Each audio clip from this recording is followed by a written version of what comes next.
নওগাঁর সাপাহারের পাতারি সীমান্ত দিয়ে নারী পুরুষ সহ অন্তত ৯ জনকে পুষিনের চেষ্টা করেছে ভারতীয় সীমান্তরক্ষী বাহিনী বিএসএফ।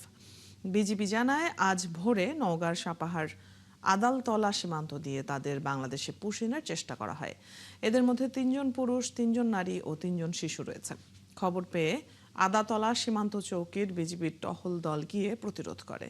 বর্তমানে ওই ৯ জন ভারত ও বাংলাদেশের দুই দেশের শূন্য রেখায় অবস্থান করছেন।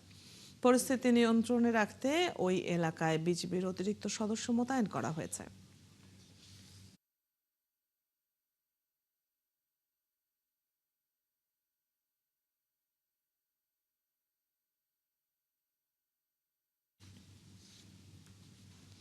এ বিষয়ে বিস্তারিত জানাতে যুক্ত হচ্ছেন সহকর্মী তন্ময় ভৌমিক। তন্ময়, শূন্য রেখায় যারা এখন অবস্থান করছেন তাদের বিষয়ে কি সিদ্ধান্ত হতে পারে, কিছু জানতে পেরেছেন কিনা? এছাড়া নতুন করে আর কাউকে পুষিনের চেষ্টা কি করা হয়েছে কিনা নওগাঁর সীমান্ত দিয়ে?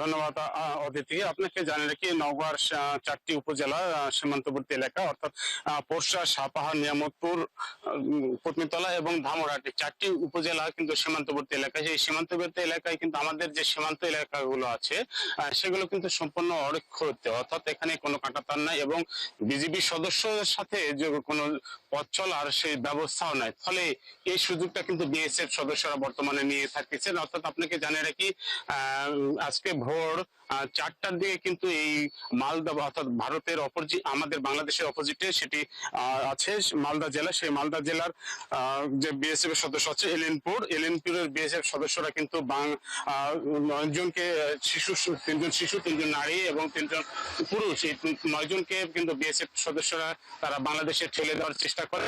এই ঘটনাটি জানতে পেরে আদাতলার যে বিএসএফ সদস্য, বিজিবি সদস্যরা আছে তারা কিন্তু দ্রুত ঘটনাস্থলে মুভ করেন এবং মুভ করে সেখানে কিন্তু তারা প্রতিরোধ করেন এবং তাদেরকে এখানে তারা প্রতিরোধ করে সেখানে কিন্তু সীমান্ত রেখা রেখে দিয়েছেন, অর্থাৎ শূন্য রেখা রয়েছেন এখন বর্তমানে সেটা রয়েছে। এবং আমি নওগাঁর যে প্রতিতলা, নওগাঁর যে বিজিবি সদস্য আছে তাদের সঙ্গে আমি কথা বলেছি, অর্থাৎ নওগাঁর যে বিজিবি ব্যাটালিয়ন আছে 16, তার অধিনায়ক আরিফুল ইসলামের সঙ্গে কথা বলেছি। তিনি বলেছেন যে এই ব্যাপারে প্রতিরোধ যেহেতু প্রতিবাদ জানানো হয়েছে এবং পতাকা বৈঠকের মাধ্যমে তাদেরকে পুশব্যাক করা হবে, এই অবস্থানে কিন্তু আছে। এছাড়া অতিরিক্ত কিন্তু বিজিবি সদস্য সেখানে মোতায়েন করা আছে। ফলে যে 9 জন আছে তারা শূন্য রেখা রয়েছেন বর্তমানে, এটাই পর্যন্ত জানা গেছে। তবে পতাকা বৈঠকের পরে আসলে জানা যাবে তারা বাংলাদেশি কিনা, তারা আসলে ভারতে কিনা।